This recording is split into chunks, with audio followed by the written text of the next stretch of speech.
The first thing I heard that morning wasn't birds. It was a man yelling, "Get that fence down now!" I jolted awake, heart pounding, unsure if I was dreaming or if someone was actually outside.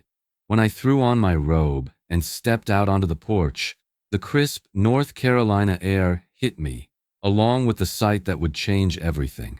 3 men in neon vests were pacing along my cedar fence, spray painting bright orange X's across the boards my grandfather had built with his own hands 60 years ago. For a second, I thought maybe they had the wrong address. My land sat at the edge of the new subdivision, the last remnant of what used to be my grandfather's farm. It had always stood alone, proudly, never part of any homeowners association. But the way those men moved, confident and mechanical, told me this wasn't a mistake. "Hey!" I shouted, storming toward them. "What the hell do you think you're doing?" The foreman, a stocky man with sunglasses and a clipboard, barely looked up. "HOA orders, ma'am. Scheduled boundary correction." He said it like it was routine, like erasing history was just another Tuesday. "HOA orders?" I repeated. "I'm not even part of your HOA." I could feel my pulse in my temples, the cold morning air doing nothing to cool the heat rising in me. That's when I heard the voice I would grow to despise, calm, smug, and coated in authority. "Morning, Mrs. Carter." Richard Cole, the HOA president, was walking up my driveway like he owned the place. Khakis, polo shirt, clipboard tucked under his arm, the kind of man who smiled while taking things that didn't belong to him. "Care to explain why there's paint all over my fence?" I asked. He grinned, the kind of grin people wear when they think they can talk you into surrender. "Your fence, while charming, violates the new setback requirements for the community perimeter. It's about 6 feet inside association jurisdiction now. We're just following procedure." I crossed my arms. "My property line hasn't moved in 60 years. My grandfather bought this land long before your subdivision even existed." Richard's eyes flickered, just for a second. Then he shrugged. "The board voted on an amendment last month. All properties within shared boundaries are now subject to HOA oversight. You'll need to remove the fence yourself, or we'll have to enforce compliance." "Compliance?" I laughed, though it came out more like a growl. "You mean trespassing?" He tilted his head, pretending to sympathize. "I'd hate for this to escalate, Mrs. Carter. But non-compliance will result in immediate removal." My hands were shaking now, not from fear but fury. "You try to touch this fence, and I'll make sure the sheriff's here before you can start your engines." Richard's smirk faltered, but only slightly. He leaned closer, lowering his voice. "We'll see what the law says about that." Then he turned and walked away, leaving the foreman and his crew staring awkwardly at the ground. Mark came out onto the porch, still half asleep, his hair a mess. "What's going on?" "They're saying our fence violates some imaginary rule," I said, my voice trembling with restrained rage. "They think they can just erase what's ours." He looked at the orange X's and frowned. "They can't do that without a court order." "That's what I thought," I whispered. But even as I said it, I felt the unease settle in. The HOA had power. Not real power, but the kind that wears a suit and uses fine print to bulldoze people who don't know better. The workers packed up, loading their tools into the truck. As they climbed in, one of them, a younger guy, maybe early 20s, glanced back at me. I caught the look in his eyes, guilt. Then he muttered something low to the foreman, just loud enough for me to catch it. "We're bringing the bulldozer tomorrow." The words hung in the air like thunder. For a long moment, all I could do was stare at the fading orange marks bleeding into the wood. Tomorrow. They were coming tomorrow. And that's when I realized, this wasn't just about a fence. It was about erasing a legacy. When Richard Cole tried stepping onto my porch with that smug grin, I told him, "Take one more step and I'll call the sheriff." He froze mid-step, the heel of his loafer scraping against the wood. For a second, we locked eyes. Mine burning, his calculating. The man had the arrogance of someone who believed the whole neighborhood existed to please him. Behind him stood 2 HOA board members, both clutching folders like props in a bad courtroom drama. Now, Mrs. Carter, Richard said, smoothing his polo as if that could iron out the tension. There's no need to get hostile. I'm here as a courtesy to resolve your little fencing issue before things get official. Official? I snapped. You mean illegal? You trespassed on private property, vandalized my fence, and threatened demolition. You think that's official business? He smiled wider. You're a passionate woman. I can respect that. But I'm afraid passion doesn't override community bylaws. The HOA board recently approved an update that gives us regulatory authority over all perimeter structures, fencing included. He handed me a stapled packet, still warm from a home printer. The header read, HOA Bylaw Amendment 14A, Perimeter Maintenance Regulation. The date? 2 weeks ago. No signatures from the county, no official stamps, just the HOA's logo, a pair of trees, and a slogan underneath. Preserving order. You expect me to take this seriously? I asked. It's a piece of printer paper. My land's been here since before your order existed. Richard's expression hardened. The community evolves, Mrs. Carter. The rules evolve with it. If your fence crosses into the new easement zone, it's our responsibility to maintain uniform appearance. This is nothing personal. Uniform appearance? I said, stepping closer. That fence was built by my grandfather. Every board nailed by hand, every post measured by sweat, not by a committee with clipboards. You'll touch it over my dead body. Mark appeared behind me, his voice calm but tense. Emily, maybe let's just… I cut him off. No, they don't get to bully us on our own land. I turned back to Richard. Show me proof. Show me one county document that says the HOA owns even a square inch of this property. He hesitated, flipping through his folder, a flash of annoyance breaking through his calm facade. The HOA's legal counsel is handling all filings. I don't have that information on me right now, but… Then get off my porch until you do, I said flatly. Next time you step on this property without proof, it won't be a conversation, it'll be a report. For the first time, his smirk faltered. I see how it is, he muttered, stepping back. We'll handle this through proper channels then. But remember, Mrs. Carter, non-compliance comes with daily penalties. I didn't respond. I just stood there, watching him walk down the gravel drive, sunlight glinting off his silver watch like the flash of a blade. The other board members trailed behind him, whispering like frightened interns. When they were gone, Mark rubbed his temples. This is getting serious. Maybe you should talk to a lawyer. I don't need a lawyer, I said, heading toward the old shed near the oak tree. I have something better. The smell of cedar and dust filled the air as I opened the shed door. Against the far wall sat a rusted lockbox I hadn't touched in years. My grandfather's papers. He'd told me once, everything that matters about this land is written down somewhere safe. It took me a minute to find the key, taped behind one of his old photo frames. When the lock clicked open, I felt like I was opening a time capsule. Inside were yellow deeds, survey maps, and letters. One marked Deed 1958. I unfolded it carefully. His handwriting covered the margins, steady and proud. There it was, the line that would soon change everything. This property, established prior to the formation of any subdivision or covenant, shall remain private and free of collective governance. I smiled, tears prickling at the corners of my eyes. My grandfather had known something like this might come. He'd written his own protection into the land. As night fell, I placed the deed back into the box and set it on the kitchen table, right next to the so-called bylaw Richard had waved at me. The contrast couldn't have been sharper. Real ink versus manufactured authority.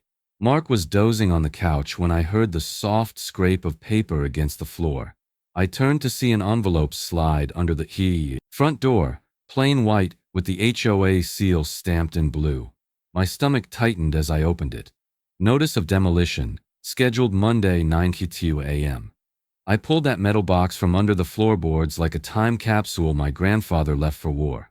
The hinges squealed as if waking from a long sleep, and the smell of old wood and oil filled the air. Inside lay everything I'd been looking for: yellowed papers, faded ink, and my grandfather's handwriting that looked like it had been carved by time itself. For a moment, I didn't breathe.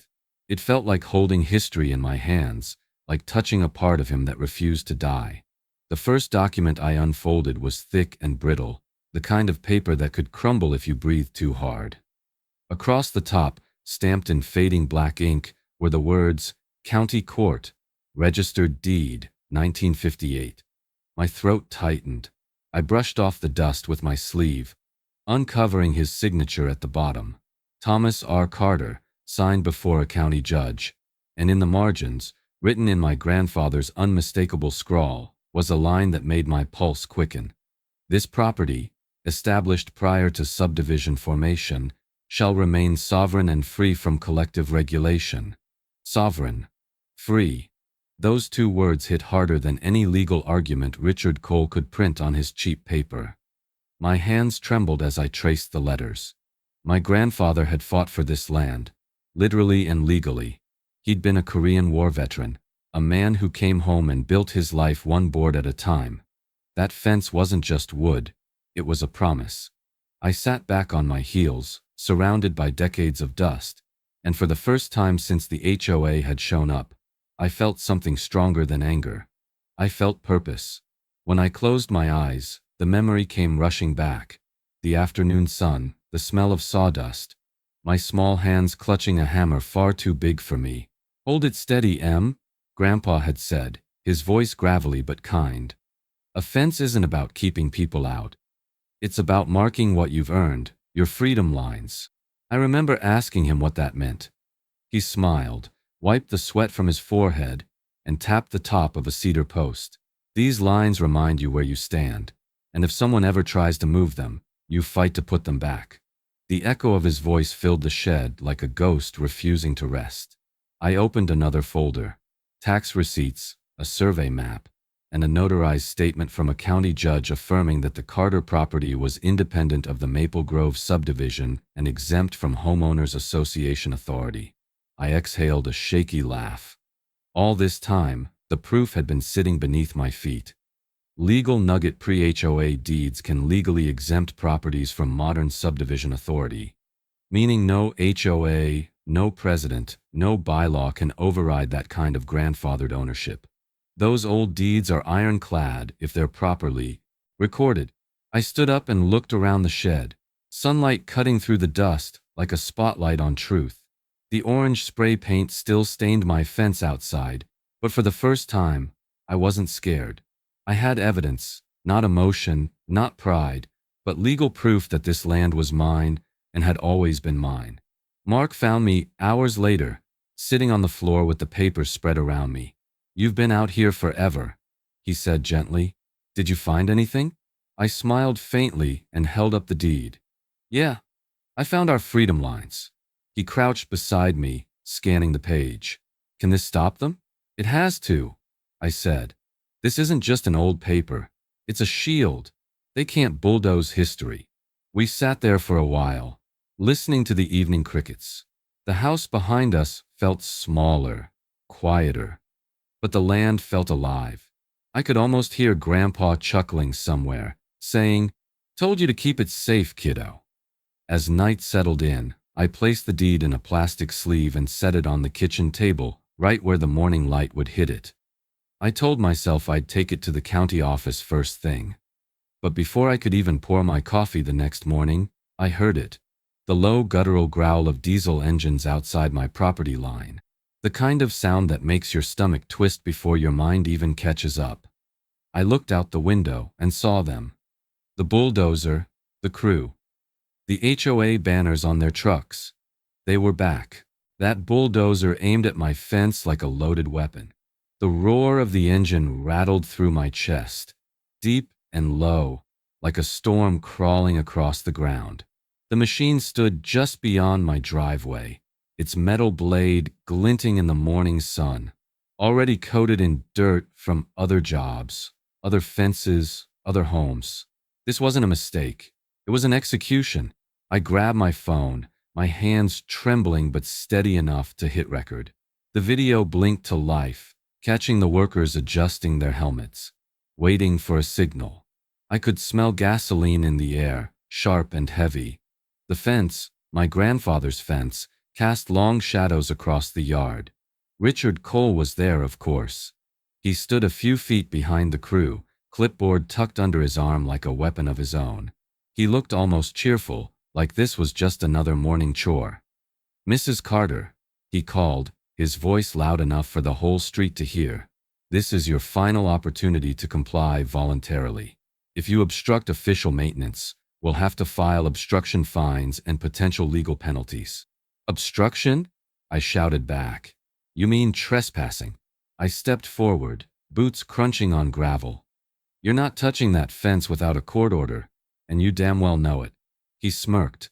"You've already received notice. We're within our rights." "You have no rights here," I said, raising the deed in one hand and my phone in the other. "This property isn't under your control. You're operating outside of jurisdiction." Richard gave a small wave of his hand. A signal. The foreman hesitated but revved the bulldozer's engine. The noise was deafening, echoing through the neighborhood. Curtains twitched. A few neighbors peeked from behind their blinds, watching but not stepping in. I planted myself in front of the fence, feet firm, heart hammering. The vibration of the engine pulsed through the ground beneath me, but I didn't move. I couldn't. "You take 1 inch of this fence down," I shouted, "and I'll make sure the sheriff drags every one of you off my land." "Move, Mrs. Carter," Richard barked. "You are obstructing authorized maintenance." "Authorized by who?" I yelled back. "Because last I checked, a printed bylaw isn't a legal permit. Legal nugget HOAs can't demolish or alter private property without verified court or county approval. Even if they claim jurisdiction, they need recorded easements and documented consent from the property owner. Anything else is trespass, plain and simple." Mark came running from the porch, his face pale but determined. "Emily, stop. They'll fine us into the ground," he said under his breath. I didn't take my eyes off Richard. "Then let them try." "I'm not moving." He stepped beside me, jaw tight, and together we faced the machine. It inched forward, gravel grinding beneath its tracks. My pulse pounded so hard I could hear it in my ears. I thought about my grandfather, about the calluses on his hands, the sweat in his shirt, the way he'd said, "If you ever have to stand your ground, do it with both feet planted." The sound of sirens cut through the roar. A sheriff's cruiser rolled up, dust swirling around it. Relief flickered. For a moment.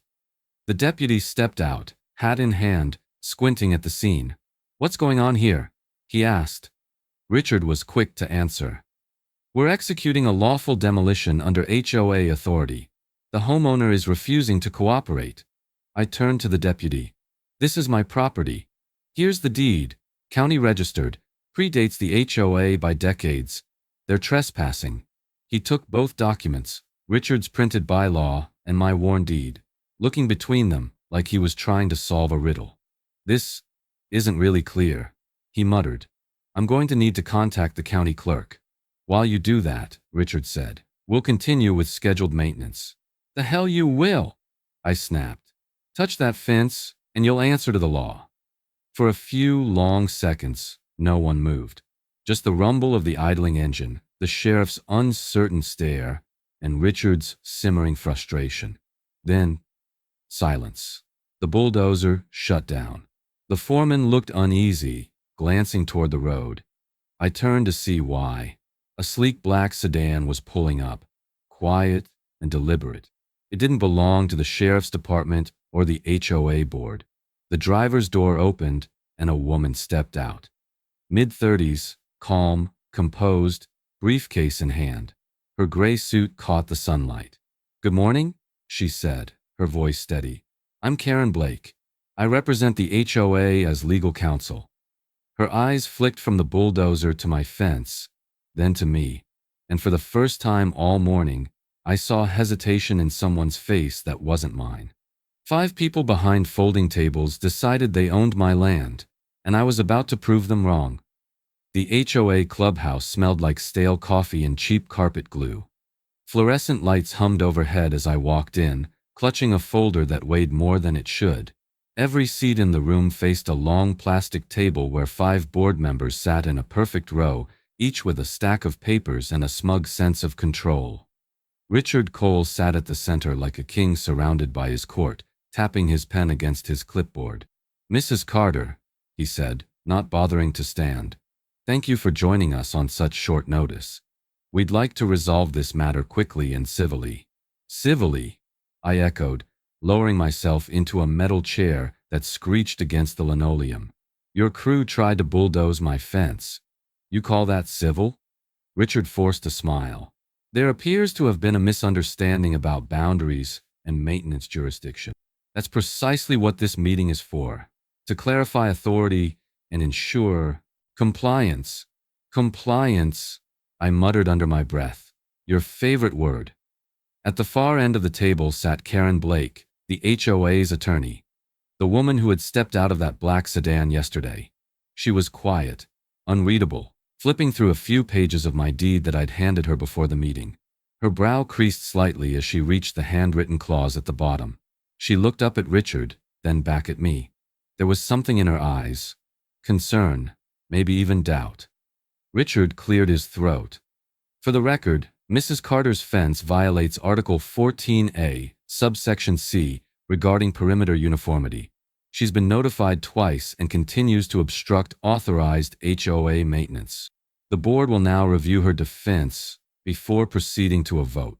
I stood, clutching my grandfather's deed like a shield. "You want my defense? Fine. Here it is." I opened the folder, the brittle paper trembling slightly in my hands. This land was purchased in 1958, long before Maple Grove subdivision even existed. Signed, sealed, and recorded by a county judge. And right here, I pointed to the clause, it says this property shall remain sovereign and free from collective governance. That means your HOA has no legal jurisdiction here. None. The room went silent except for the faint hum of the lights. Richard leaned back in his chair, smirking like a teacher humoring a child. "Mrs. Carter, with all due respect, that's a lovely piece of family history. But laws evolve. The HOA's charter was updated last year to include all perimeter properties within the development boundaries. Your land touches ours. That makes it subject to the same rules." I stepped closer to the table. "Touching your development doesn't make me part of it, Richard. That's not how property law works. You can't just annex land because it's convenient for your resale brochures." A few of the board members exchanged uneasy glances. Karen folded her hands on the table, still silent, but her expression had changed. She wasn't looking at me anymore. She was watching Richard. "Mrs. Carter," Richard said, his tone sharp now, "you're out of line. This meeting is for fact, not emotion." "I'm not emotional," I said evenly. "I'm prepared. You can pretend to enforce all the bylaws you want, but without a recorded easement or a court order, you're trespassing every time you set foot on my property." "Enough," he snapped, pounding the table with his pen. "This isn't a courtroom. It's an administrative hearing, and the board will decide." Karen spoke for the first time, her voice measured. "Before the board votes, I'd like to note that Mrs. Carter's deed appears to contain an active exemption predating the HOA's formation. We may want to verify that with county records." Richard shot her a glare sharp enough to cut glass. "Noted," he said through clenched teeth. "Now, let's proceed." The board members shuffled their papers, whispering to one another. One by one, they raised their hands. 5 against 1. The vote was unanimous. "Motion carried," Richard declared. "Demolition proceeds as scheduled." The room seemed to tilt for a moment. My throat burned, but I didn't give him the satisfaction of seeing me break. I gathered my papers slowly, deliberately, every movement controlled. As I turned to leave, Karen leaned toward me, her voice barely above a whisper. "Don't let them near that fence," she said. "Not yet." I froze, meeting her eyes.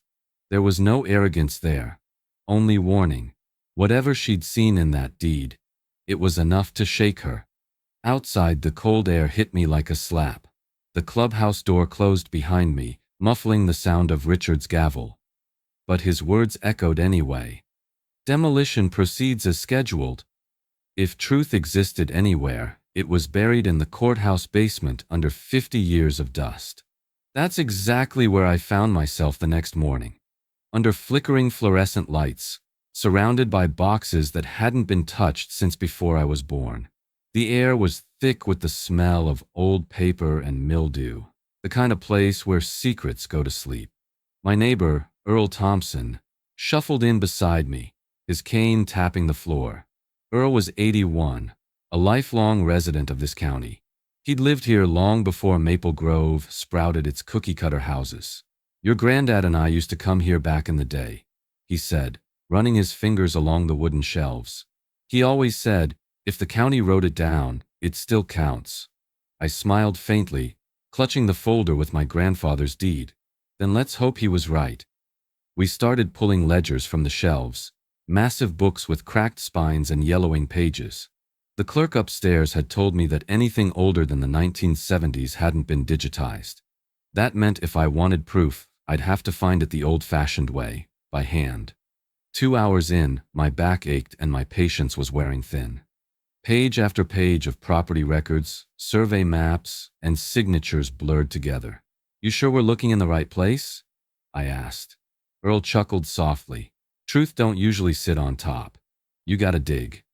I was about to move another stack when I saw it. A thick binder labeled Boundary and Easement Adjustments, 1950s, 1960s.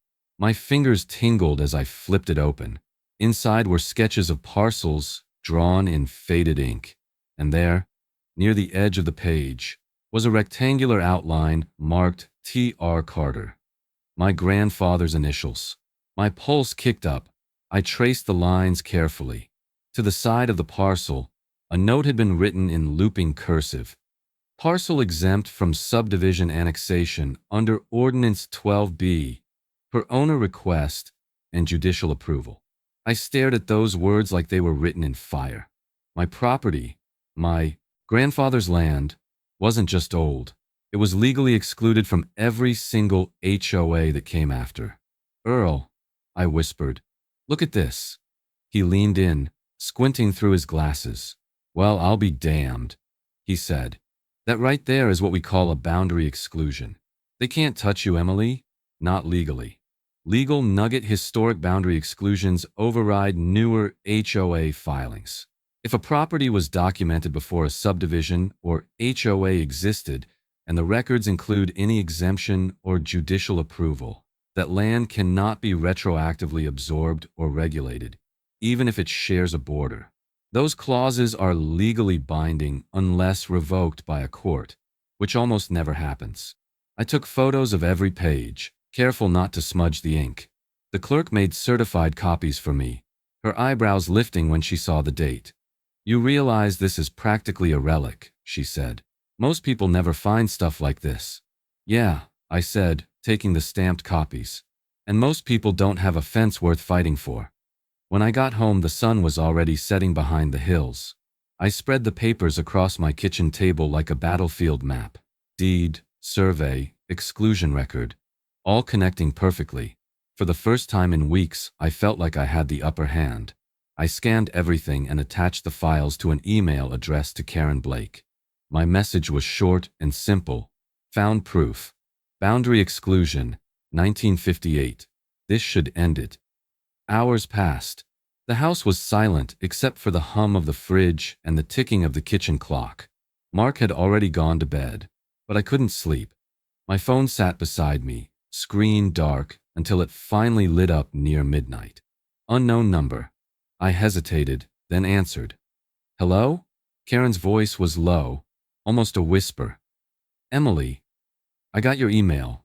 I could hear papers rustling on her end, the faint clatter of a keyboard. "Is it enough?" I asked. She exhaled sharply. "More than enough. That map you found, it's still active in county records. It means the HOA has zero legal standing on your property." My breath caught. "You're serious?" "Dead serious," she said. "Emily, that map just turned your fence into a legal wall." And then the line went dead. When the HOA's own lawyer showed up at my door, I expected threats. not truth. I was sanding down a cedar board in the workshop when I heard the knock. It wasn't the kind of polite, neighborly tap you get from someone borrowing sugar. It was sharp, deliberate, full of purpose. When I opened the door, Karen Blake stood there, her gray suit pressed, her briefcase clutched tight against her chest. For a heartbeat, I thought she was there to serve papers.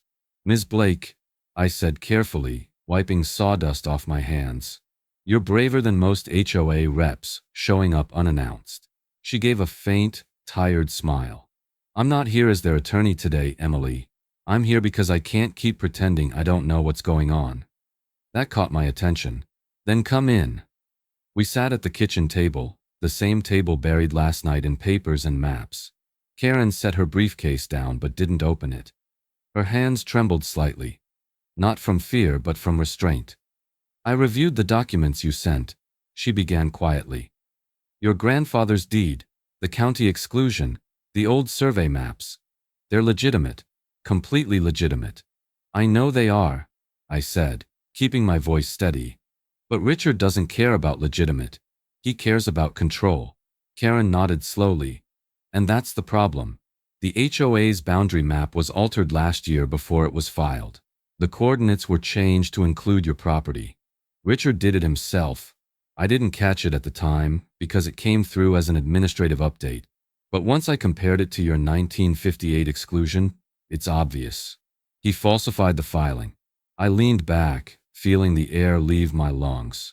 "You're saying he forged county property lines?" "Yes," she said bluntly. "He submitted false data to the county. It's a serious offense.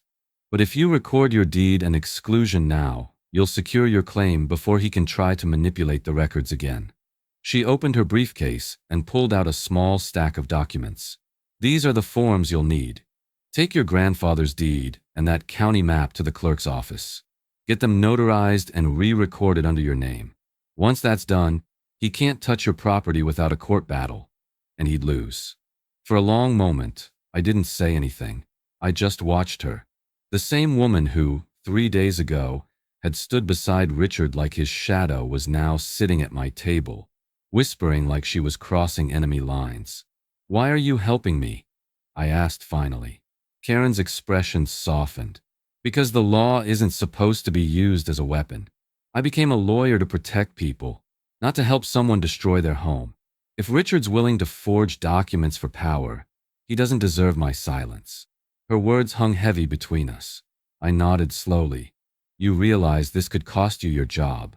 "I know," she said quietly, "but I'd rather lose my job than lose my integrity." That struck something deep in me. I reached across the table and covered her hand with mine. "Thank you, Karen. You don't owe me this, but I won't forget it. I'll do exactly what you said, and I'll fight this the right way." Her shoulders relaxed for the first time since she arrived. She gave a small, weary smile. "Good. Get those documents filed today. And Emily," she hesitated, meeting my eyes, "don't tell anyone I came." She stood gathering her things.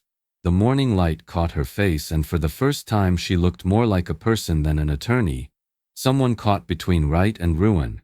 After she left, I drove straight to the county clerk's office and did everything she told me. When I walked out, notarized copies in hand, the fear that had sat in my chest for weeks finally began to lift. But that peace didn't last long. The next afternoon, as I was locking the workshop, my phone buzzed. A neighbor had sent me a message. HOA president just called an emergency meeting. Said he fired their lawyer. Called her a traitor. My stomach dropped. I looked across the street toward the clubhouse where a small crowd was gathering, and I knew immediately Richard had found out. And if Karen was out, it meant he was done playing by the rules. When they couldn't break my fence, they tried to break my spirit. It started small.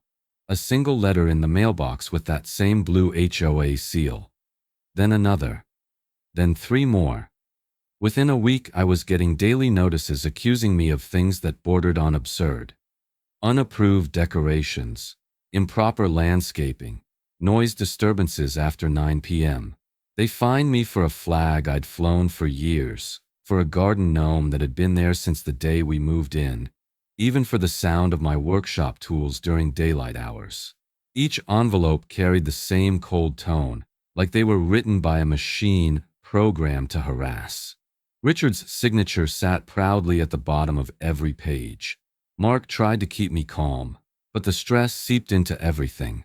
Our sleep, our conversations, even the way the neighbors looked at us. People who used to wave from their driveways now avoided eye contact. Some crossed the street when I was outside. It was clear Richard had started whispering about me at HOA meetings, turning the community against the troublemaker who wouldn't follow rules. I kept every letter in a folder labeled evidence. My hands shook every time I opened a new one, but I refused to throw them away. Every insult, every lie, every fine was going to help me later. I took photos, screenshots, and notes. I started treating my life like a courtroom. Legal nugget homeowners have the legal right to inspect HOA records, including fines, meeting minutes, and correspondence, under state right to inspect laws. If they're fining you, they must provide proof and keep public documentation of every vote and decision. Transparency isn't optional, it's the law. One evening, I walked down to the mailbox and noticed a few neighbors standing at the end of the cul-de-sac. Their conversation stopped when they saw me. The pity in their faces stung worse than anger. For the first time since this all began, I felt truly alone on my own land. That night, I poured myself a cup of coffee and sat watching my security feed. The camera's red light blinked in the corner of the screen. Quiet, patient. Around midnight, motion flashed across the monitor. A shadow moved by the fence. Slow, deliberate. My heart slammed against my ribs. I zoomed in. A man in a dark hoodie carrying something in his hand. Long, metallic. The faint gleam under the security light gave it away. Bolt cutters. He gripped the fence, positioned the blades over the wire, and snapped. My fence. My grandfather's fence. And in that instant, every ounce of fear I'd felt turned to fury. They thought they could bury the truth. I turned it into ammunition. The next morning, I walked into the sheriff's office with my phone clutched tight and a folder under my arm. My hands were still shaking from watching that footage. The bolt cutters, the shadow, the snap of my fence breaking. I'd barely slept, but adrenaline kept me moving. Deputy Mills, the same officer who'd been uncertain during the bulldozer standoff, met me at the counter. His expression changed the moment he saw my face. "Mrs. Carter," he said, "please tell me you brought proof this time." "I brought more than proof," I replied, setting my phone on the counter. I hit play. The video filled the screen, grainy but clear enough. You could see the fence, the glint of metal, the deliberate motion. Mills leaned closer. "That's clear as day. You want to file for vandalism and trespass?" "I want whoever did this charged," I said. "And I want it tied to the HOA. Because this isn't random. This is retaliation." He nodded slowly. "We'll open an investigation." He took my statement and promised to forward everything to the county attorney. When I walked back to my truck, my phone buzzed. "Karen Blake." I hesitated before answering. "You heard?" I asked. "I did," she said. "Word travels fast. I'm not working for them anymore, Emily. Richard made that official yesterday. But I'm not walking away from this." There was strength in her voice now, a kind of resolve I hadn't heard before. "If the sheriff needs a legal statement or testimony, I'll provide it," she continued. "And I'll contact the county clerk myself about the falsified boundary map." I could almost feel a weight lifting. "Thank you," I said quietly. "You didn't have to do this." "Yes, I did," she replied. "Because what Richard's doing isn't just unethical, it's criminal." That afternoon, things in the neighborhood started shifting. The same people who used to avoid me began whispering to one another instead, eyes turning toward Richard's pristine white house at the end of the street. Something was cracking in his image of control. By the end of the week, I received a call from an unfamiliar number. The HOA's insurance investigator. The woman on the line sounded rattled. "We've received multiple complaints about irregular filings and unauthorized property actions. We're opening an internal audit." I didn't smile, but inside, it felt like the first ray of light breaking through storm clouds. Every letter, every recording, every insult, all of it had finally started turning against him. 2 days later, I stood in my yard when a county vehicle pulled up. A man in a khaki uniform stepped out, clipboard in hand. "Mrs. Carter?" he asked. "County Inspector. I've been reviewing the HOA's expansion filings." He flipped through a few pages, his brow furrowing. Then he looked at me squarely. "I'll be blunt. Their boundary claim is invalid. The filings were altered after submission. That's fraud." For a moment, I couldn't even speak. I just stared at him as the reality sank in. Richard's paper empire was crumbling, and this time, the law was on my side. When I stood before that judge, I wasn't just defending a fence, I was defending a legacy. The courtroom was packed that morning. Neighbors, reporters, even county officials filled the benches. The air buzzed with tension, the kind that hums before a storm. I sat at the plaintiff's table, my grandfather's deed spread neatly in front of me, my hands clasped so tight they ached. Karen Blake sat beside me, no longer the HOA's attorney, but my witness, the one person who had chosen truth over comfort. When the clerk called the case, the room fell silent. Richard Cole walked in, chin high, arrogance intact, though the dark circles under his eyes betrayed a man unraveling. His new attorney trailed behind him, shuffling papers. The judge, a stern woman with silver hair and sharp eyes, adjusted her glasses and began. "We're here to determine the legality of the Homeowners Association's boundary claim and subsequent actions against Ms. Emily Carter's property." My heart pounded as my name was called. I took the stand, palms sweaty against the wood railing. Karen gave me a small nod, the kind that says, "You've got this." "Ms. Carter," the judge said, "please explain your position." I took a deep breath. "Your Honor, this land was purchased by my grandfather in 1958. Long before the Maple Grove subdivision existed, it was lawfully recorded and recognized by the county as private sovereign property. The HOA's claim of jurisdiction is based on falsified filings." She gestured toward the document in my hand. "You have evidence?" "Yes, ma'am." I opened the deed, voice steady. "Right here, handwritten by my grandfather and witnessed by a county judge. This land shall remain sovereign and free from collective governance." A murmur rippled through the courtroom. I saw Richard shift in his seat, jaw tightening. Karen stood next, placing a thick folder on the evidence table.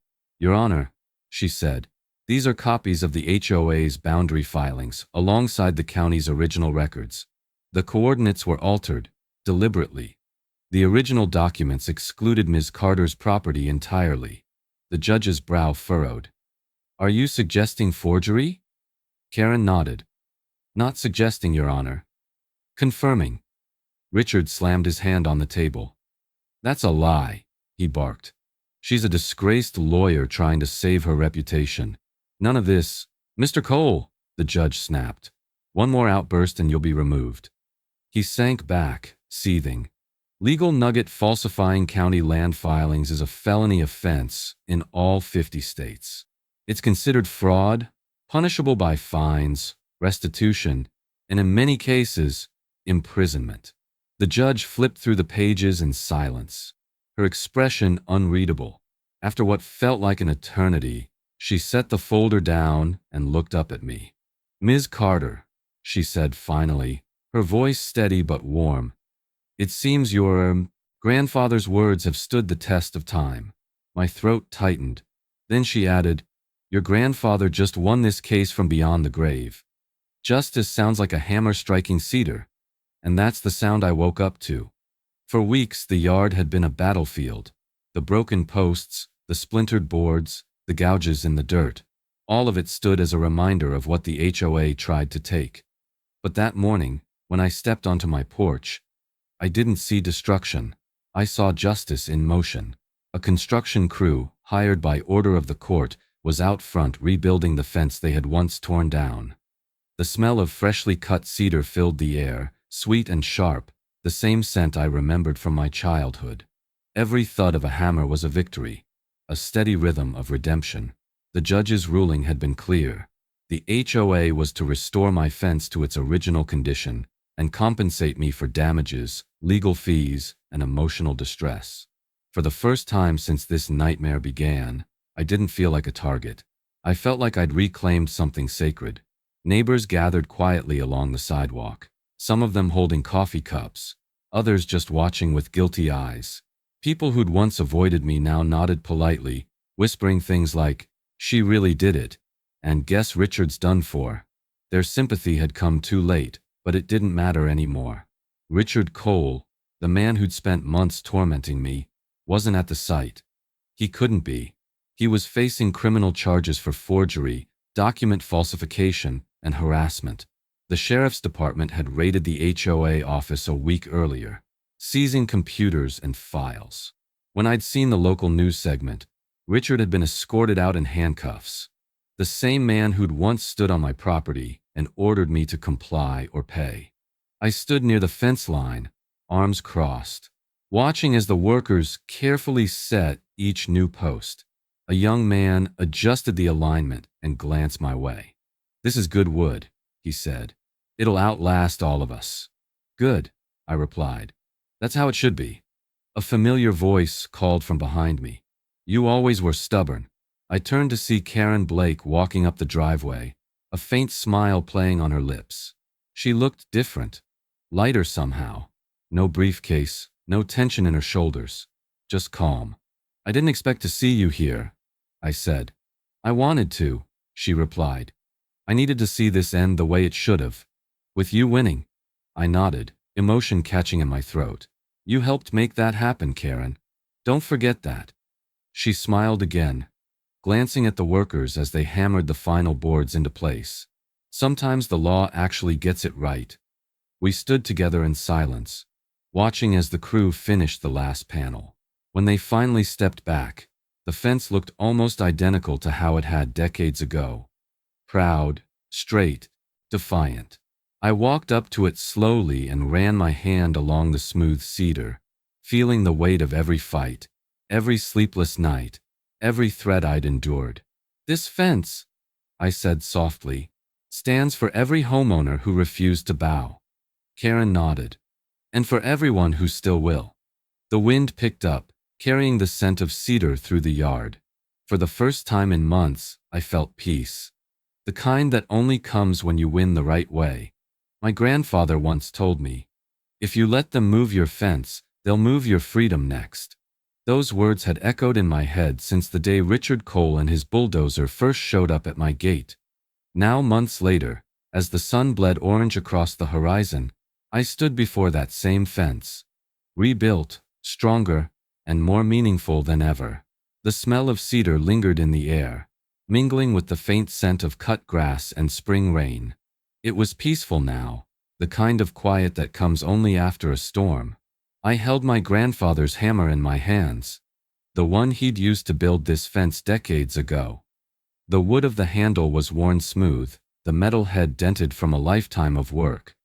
I could still picture his hands gripping it, steady and sure, when I was just a little girl helping him mark the first posts. Back then, I didn't understand what he meant when he called these our freedom lines. I thought fences were about keeping things out. I didn't realize they were also about keeping history in. Every board, every nail represented sweat, sacrifice, and the right to call something your own. When I set that hammer down on the top of the post, it felt like closing a circle, his fight becoming mine, and mine becoming part of something bigger. I looked out over the yard, past the trees that bordered the property, and whispered, "We did it, Grandpa. We held the line." The past few months had taught me things no one ever tells you about homeownership, about courage, law, and standing up to power. I learned that corruption doesn't always wear a badge or carry a weapon. Sometimes it hides behind polite smiles and printed bylaws. Sometimes it sits at folding tables, pretending to represent community while erasing the very people who built it. But I also learned that truth has roots, deep, stubborn roots. And when you dig them up, when you put in the work to uncover what's buried beneath signatures and stamped papers, you can't be pushed around by intimidation or titles.